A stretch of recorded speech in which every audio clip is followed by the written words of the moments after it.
your hat with frustration. Why? I was upset in regards to I felt as though that I didn't know the seriousness of the injury that Amir had felt at the time.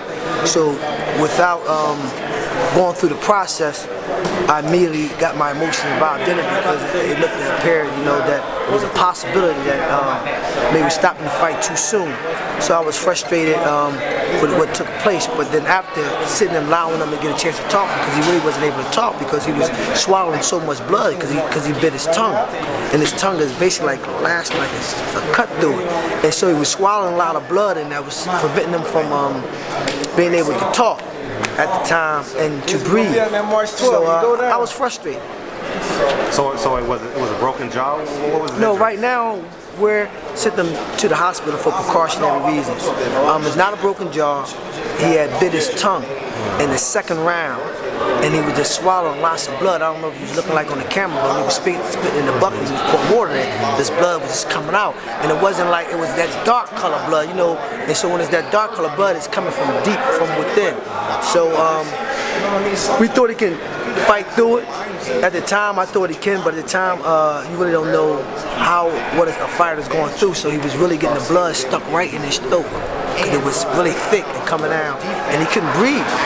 What were the scorecards at the How many points was he up? Well, we had him winning all rounds. Possibly, could have been a round that could have been a draw, but it was evident, it's clear, that he was winning every round. He gave you everything that a fight fan would want.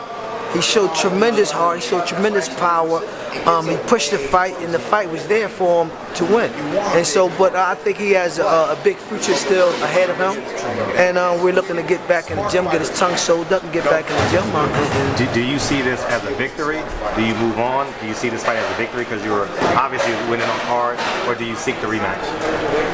We would love a rematch. We would love a rematch, but I don't believe that Brazil handlers will agree to a rematch. And if Brazil handlers do, which we would love it, I think it's a crime. You need to take them, to the nearest district court and sue them for putting them in that situation, because the punishment that he took was brutal. But he showed great heart. He got back up, he showed great heart.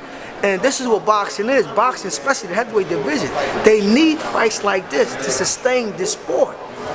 Without that, man, this sport is taking a really big nosedive in regards to the big fighters that's departing from it. Last question.